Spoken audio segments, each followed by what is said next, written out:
आंधी तूफान जोरों पर है और आसमान में बादलों की गड़गड़ाहट है। जितने जोर से बादल गरज रहे हैं, उतनी ही तेजी से बिजली थर्राहट पैदा कर रही है। आसमान जैसे आग का दरिया बन गया है। माहौल डरावना है और इस माहौल की वजह से वो लड़ाई जो इस वक्त अच्छाई और बुराई के बीच धनी हुई है। हमला करो, एक भी एंजल बचकर नहीं जाना चाहिए, हम अंधेरे के शहंशाह बनेंगे। डेविल किंग अपनी डरावनी आवाज में बादलों से भी तेज गरजा। दूसरी तरफ एंजल गॉड अपना सफेद चोगा पहने अपने सैनिकों से कह रहे थे, आगे से हमला मत करना, बचाव में युद्ध करना। याद रखो, हमें बदला नहीं लेना है, दुनिया में अच्छाई को बचाना है। जहां जहां चमगादड़ जाते, वहां वहां एंजल गॉड के सैनिक अंधेरे में डूब जाते। डेविल किंग के चमगादड़ गरुड़ और डॉल्फिन्स को नोचने लगे। एंजल गॉड बचाओ हमें, सैनिक एक साथ चिल्लाए। तभी जैसे जोर से शंख बजा, दूर आसमान में लाल रोशनी चमकी और एक बड़ा ड्रैगन आग उगलते हुए लड़ाई के मैदान की तरफ बढ़ा। एंजल गॉड के सैनिक खुशी से झूम उठे। ग्रेट वॉरियर इंद्रनील आ चुका है, अब हमें कोई खतरा नहीं। वो जोर जोर से नील का नाम पुकार रहे थे। उधर डेविल किंग के सैनिक डर कर चिल्लाने लगे, devil king, great warrior dragon prince आ गया, हमारी रक्षा करो।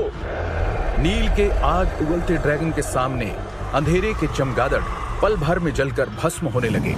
डेविल किंग के सैनिक नीचे बह रहे आग के दरिया में गिर रहे थे और जोर जोर से चीख रहे थे, बचाओ हमें, ड्रैगन प्रिंस को खत्म करो। चारों तरफ नील का नाम गूंज रहा था। तभी अचानक उस पर पीछे से हमला हुआ।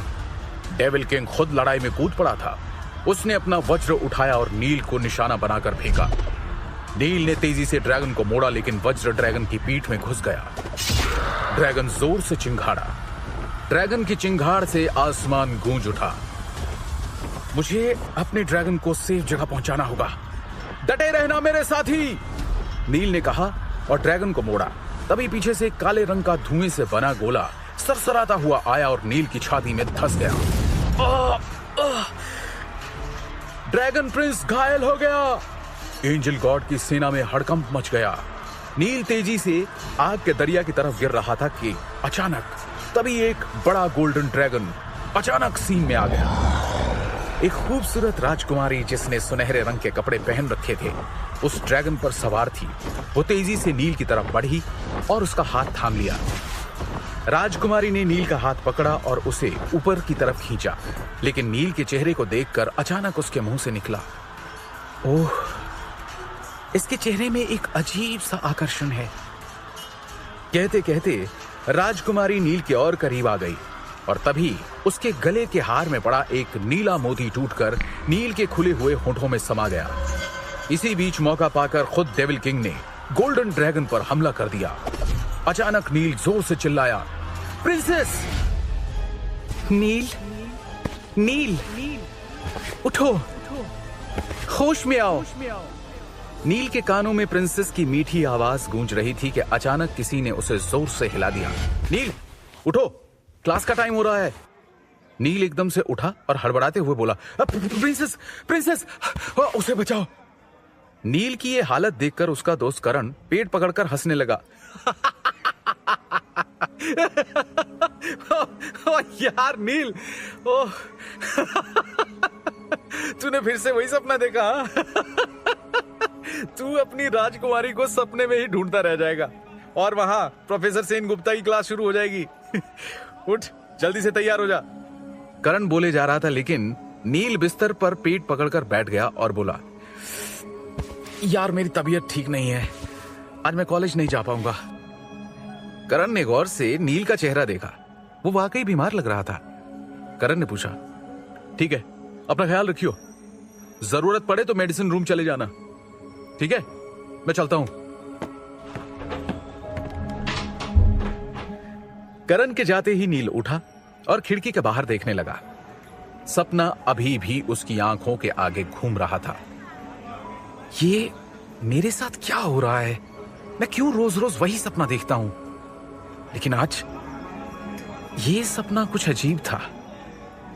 वो प्रिंसेस क्यों मेरी आंखों के आगे से उसका चेहरा हट नहीं रहा है?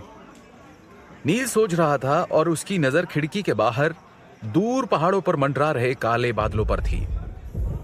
हिमालय की गोद में बसा छोटा सा शहर कस्तूर। साल के 12 महीने यहां बादलों का डेरा रहता था। प्रकृति ने खूबसूरती दोनों हाथों से इस शहर पर लुटाई थी। इसी शहर के पश्चिमी कोने पर छोटी पहाड़ी पर नील का कॉलेज और हॉस्टल था, जो शहर से कुछ दूर और नेचर के बहुत करीब था। इसी कॉलेज में पढ़ता था 20 साल का नौजवान इंद्रनील शर्मा, जिसे प्यार से सब नील बुलाते थे। नील के माता पिता बहुत पहले गुजर गए थे। उसकी बूढ़ी दादी ने ही उसे पाला था और जब गांव में स्कूल की पढ़ाई खत्म हुई तो आगे पढ़ने के लिए शहर भेज दिया। हॉस्टल की खिड़की के पास खड़े होकर नील अक्सर उस दूर पहाड़ी को ताका करता था, जिसकी चोटी पर एक लाल रंग का खूबसूरत बंगला बना हुआ था। फिलहाल उस बंगले को बादलों ने घेर रखा था। अचानक नील के पेट में तेज दर्द उठा। उसे लगा दर्द के साथ उसे उल्टी हो जाएगी। ये मेरे साथ क्या हो रहा है? पेट पकड़कर नील वॉशरूम की तरफ भागा। उसे लग रहा था कि उल्टी हो जाएगी, लेकिन नहीं हुई। नील ने जल्दी जल्दी ठंडे पानी से मुंह धोया और कमरा लॉक करके बाहर निकल गया। नील मेन रोड से न जाकर पहाड़ी के रास्ते शहर की तरफ जा रहा था। तेजी से पहाड़ी उतरकर नील उस लाइब्रेरी की तरफ जा रहा था, जहां जाकर उसके सपनों को मंजिल मिलती थी और मन को शांति। लाइब्रेरी पहुंचते ही नील ने हौले से दरवाजा खोला। आधी खंडर हो चुकी लाइब्रेरी का दरवाजा भी जर्जर हालत में था। की आवाज के साथ दरवाजा खुला। तभी अंदर से एक बूढ़े के खांसने की आवाज आई। नील ने एक कदम आगे बढ़ाया ही था कि बूढ़ा बोला, नील बेटा तुम ही हो ना? नील हंस पड़ा। दादू, आपको कैसे पता चल जाता है कि मैं हूं? नील जल्दी से अंदर दाखिल हुआ और दूसरे कोने में एक लकड़ी की कुर्सी पर आंखें बंद किए बैठे बूढ़े के पास जा पहुंचा। बूढ़े ने धीरे धीरे आंखें खोली और मुस्कुराकर कहा, एक तुम ही तो हो जिसे इस पुरानी लाइब्रेरी की रद्दी हो चुकी किताबों से और इस बूढ़े से प्यार है। नील ने लाड से बूढ़े के दोनों गाल खींच दिए और हंसते हुए बोला, सच कहा आपने, मुझे इन किताबों से प्यार है और आपसे, थोड़ा सा आपसे भी। बूढ़े ने कहा, अच्छा तो आज भी कोई परेशानी चल रही है तेरे दिमाग में, जिसका हल ढूंढने तू यहां चला आया है? नील बोला, सच कहा आपने, आज मैं अपने सपनों का मतलब ढूंढने आया हूं। मुझे इन किताबों से ढेर सारे जवाब चाहिए। अच्छा बताइए, माइथोलॉजी की किताबें किस तरफ है? मुझे ड्रैगन्स के बारे में पढ़ना है। ड्रैगन? बूढ़ा एकदम से चौंक उठा। ड्रैगन शब्द सुनते ही जैसे उसकी आंखों में एक पीली सी रोशनी जल उठी थी। नील ने कहा, हाँ ड्रैगन, क्यों? ऐसी कोई किताब नहीं है क्या हमारी लाइब्रेरी में? बूढ़ा बोला, किताब तो है। अच्छा देता हूं। बूढ़ा अपनी छड़ी संभाल कर उठा और लाइब्रेरी के सबसे पीछे की तरफ जाकर एक सीढ़ी के पीछे बनी रैक को खोलकर बोला, ये किताबें मैंने खास ड्रैगन्स के देश से ही मंगवाई थी। ढेर सारी किताबें देखकर नील की आंखें चमक उठी। उसने चेक करके कहा, थैंक यू दादू। चलिए अब जाकर आप आराम कीजिए, मैं जरा इन किताबों से जवाब मांग लूं। सुबह के 10 बजे थे। नील बिना खाए पिए दिन के 2 बजे तक किताबों के पन्ने उलट रहा था। तभी उसकी नजर सुनहरे रंग के कवर वाली एक पतली सी किताब पर पड़ी। नील ने 2 भारी भरकम किताबों के बीच से उस पतली किताब को खींचा और झट से पहला पन्ना खोल दिया। ये क्या है? इस किताब में कोई टेक्स्ट नहीं था, सिर्फ चित्र बने थे।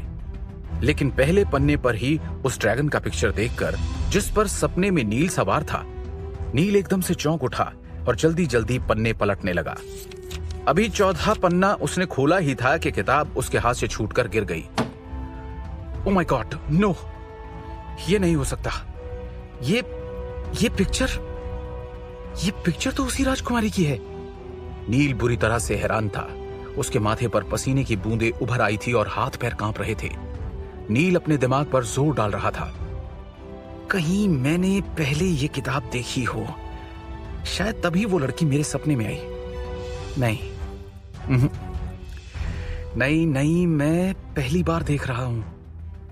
नील ने कांपते हाथों से वो किताब उठा ली और एक बार फिर नजरें उस लड़की के चेहरे पर जमा दी। नील उस चेहरे को ध्यान से देख रहा था कि अचानक उसके कान में कहीं दूर से एक आवाज सुनाई दी।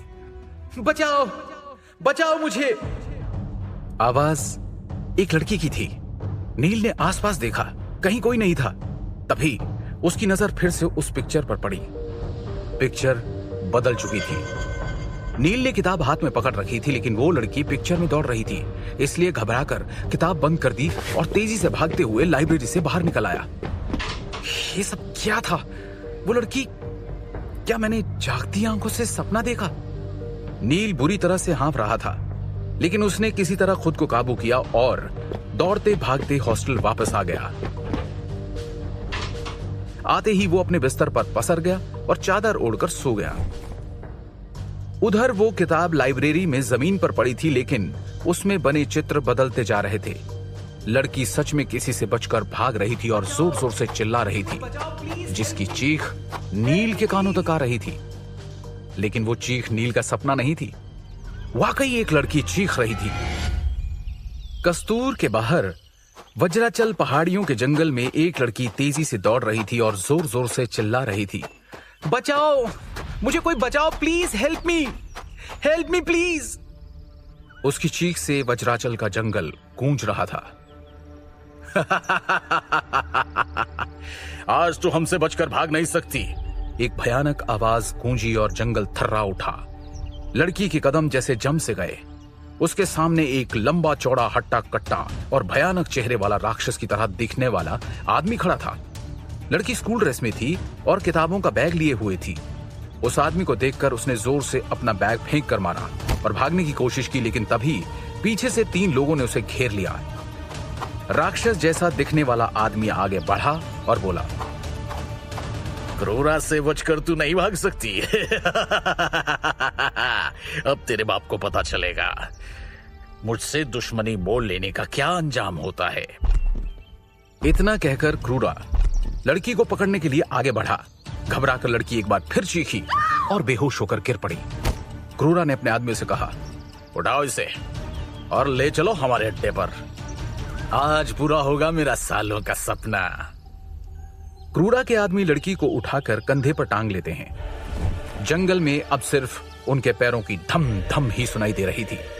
कुछ ही दूरी पर एक भयानक अंधेरी गुफा में जाकर क्रूरा लड़की को जमीन पर पटक देता है और अपने आदमी से कहता है, तंत्र की तैयारी करो। आज मुझे वो खजाना हासिल करने से कोई नहीं रोक सकता जो मुझे इस दुनिया का बादशाह बना देगा। गुफा के बीचों बीच एक बड़ी वेरी तैयार कर उसमें ढेर सारी लकड़ियां डाली गई और आग जला दी गई।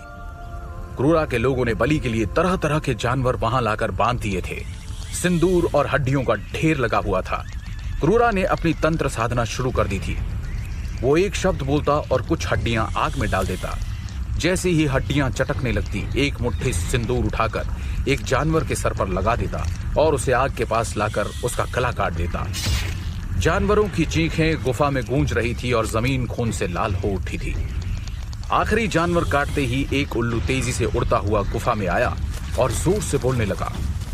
क्रूरा की आंखें आज धुएं की वजह से और लाल हो चुकी थी। उसने अपनी बड़ी बड़ी लाल आंखें ऊपर उठाई और चीखते हुए बोला, बोल, क्या खबर है लूका? उल्लू ने आंखें घुमाई और लड़की के ऊपर चक्कर काटने लगा। क्रूरा उसका इशारा समझ गया। क्रूरा एकदम से गुस्से में आ गया। क्या कहा तूने? ऐसा नहीं हो सकता, ऐसा नहीं हो सकता। क्रूरा के चिल्लाने की आवाज सुनकर एक आदमी अंदर आ गया। क्या हुआ सरदार?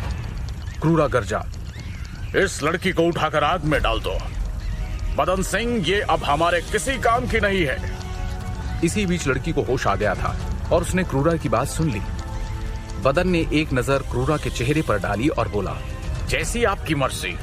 इतना कहकर उसने लड़की को गोद में उठा लिया और आग की तरफ बढ़ा। लड़की फिर से चिल्लाई, बचाओ कौन थे ये लोग और क्यों इस लड़की को मार डालना चाह रहे थे? आखिर क्या रिश्ता था नील का उस लड़की के साथ और क्यों नील को वो अजीब सपने आ रहे थे?